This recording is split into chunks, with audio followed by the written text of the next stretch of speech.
for today's video, I will be doing a PR unboxing. So I have some products from Luxe Organix, Belo, and some other makeup products in these boxes. So if you want to see what they are, just keep on watching. I will be starting off with Luxe Organix kasi yung mga products na sinend na rin nila before. So na-try ko na yung mga to. And I know I love it. That's why I was so excited to receive it again. So, yung isa dito actually nagamit ko na. And it is this one. This is their body scrub. Aloe vera with vitamin C, exfoliating and moisturizing. So, I really love this kasi gentle exfoliator lang siya. And I use this every other day. I just put it back in the paper bag para ipakita sa inyo. Pero, nakabukas na siya. As you can see, ginamit ko na siya. So, I really love this one. And also, yung isang favorite ko na ginagamit is this one. Ito, sealed pa siya kasi meron pa akong soap. Pero next na gagamitin ko is this one for sure. This is their shower gel. Ito yung aloe vera with vitamin C, cleansing and moisturizing. So, ayan, I have these. And also, of course, meron din silang body cream. Ito naman, ginamit to ng sister ko. That's why it's already open. Ayan. This is their aloe vera with vitamin C body cream, brightening and moisturizing. So, itong line na to, I think, is for moisturizing and bagong packaging kasi meron ng face ni Heart Evangelista. So, that's why they relaunched this, I think. So, ayan. Thank you so much, Luxe Organix. I really love their products. Hindi lang to. I have a lot of other Luxe Organix products na na-try na sa kanila and nagugustuhan ko talaga yung brand na to. Next brand is from Belo. So, ito na-feature ko na rin before sa skincare video ko, I think. And I have pairs of their skincare. I have 2 pairs of their skincare. Meron silang 3 pairs na binigay sa akin. So, yung isang pair na yon nandun sa skincare basket ko. But, these 2 are extras. So, I'm gonna put this in my extras box. And then, ito naman, ilalagay ko sa future giveaway. So, ayan. I'm not gonna open those. Pero this one, I just have their Belo Essentials Acne Pro Treatment Toner. I use this like once or twice a week kasi parang deep cleansing talaga siya. And I alternate it with a different toner. I also have this one. This is the Belo Acne Pro Pimple Gel. And I've been using this a lot recently kasi nagiging dry yung face ko recently. And yung gusto kong moisturizer na gamitan is yung deep moisturizing. So, kapag naglalagay ako ng pimple patch, nagsislide off siya. So, I think yung better option for me was to use the pimple gel and talagang gumagana to, guys. Meron akong pimple na masakit sa may eyebrow area ko. I just put it for one night. Tapos, hindi na siya masakit. And parang nagre-reduce na talaga yung size ng pimple. So, I really want to keep one pair for me as my extras kasi the products really work. So, ayan. Next brand is from Face Republic. They actually just sent it in a Ziploc bag.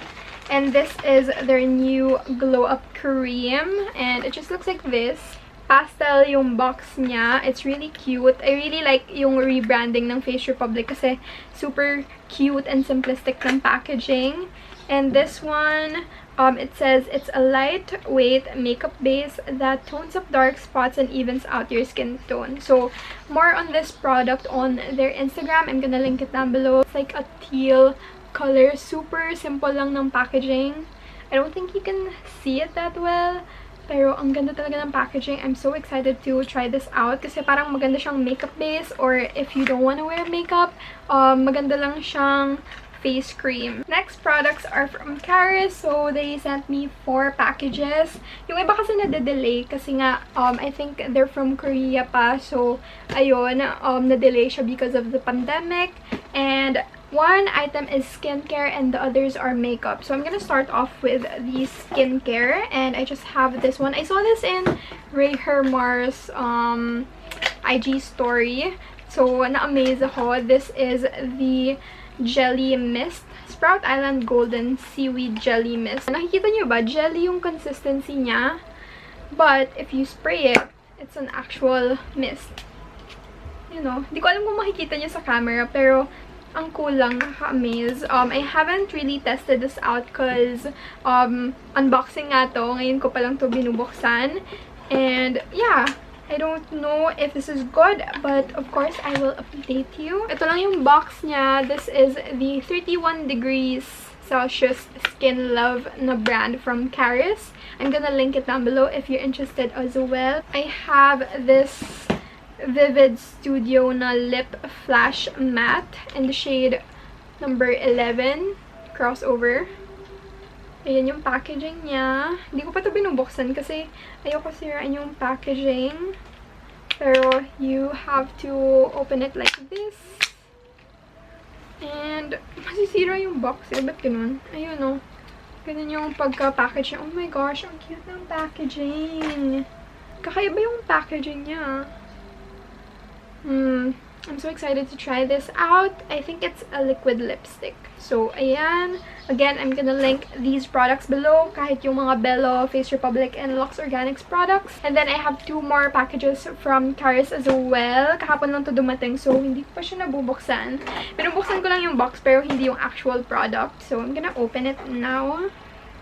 Don't forget to sanitize your boxes or packages before you open them. I really like their packaging kasi super secure. Parating naka-bubble wrap na ganito. Yung others, hindi nyo lang nakitang naka-bubble wrap kasi nga binuksan ko na yun beforehand. Ooh, ang cute ng packaging. So, the packaging looks like this. This is their Milk Touch My Lip. So, parang milk carton siya. Ayan. Ang cute ng packaging. So, I think yung brand is Milk Touch. So, again, yung Charis is a Korean store. So, lahat ng products nila is from Korea. They actually have Face Republic as well there, since Face Republic is made from Korea. The product looks like this. I'm gonna open it. I forgot kung liquid lipstick to or lipstick. Oh, it's a liquid lipstick. So, yan. Ganyan lang yung applicator niya. I'm gonna swatch it now. Oof. I got too much product.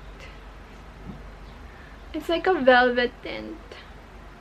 Ayan. Ooh. It smells sweet, but hindi aggressive yung scent niya. So, this one. Ooh, this one is from Glam Up Self Beauty. So, I've tried some of their products before, and maganda naman yung products nila. And this one is a concealer, I think. Tama ba? Pero yun yung packaging niya pala. Super cute lang. Simple box. Concealer looks like this. It's so cute kasi parating black yung black sleek packaging sila, pero yung actual box is like really fun, like pastel or basta different designs. So ayan, I really actually love the other Glam Up Self Beauty products. So hopefully maganda din yung concealer na to. This is in the shade number 2. Because feeling ko kapag number 1, masyadong light for me. So, ayan. That is it for my PR unboxing, PR haul. I hope you enjoyed this video. I'm gonna link everything down below if you're interested in the products or checking them out. And yeah, tell me down below in the comments kung anong products yung gusto nyong i-review ko first. And yeah, thank you so much for watching. Please give this video a thumbs up if you like it. Comment below any other video suggestions. And subscribe to my channel. I'll be posting every Friday, 5 p.m. And yeah, I'll see you next time. Bye! Thanks for watching!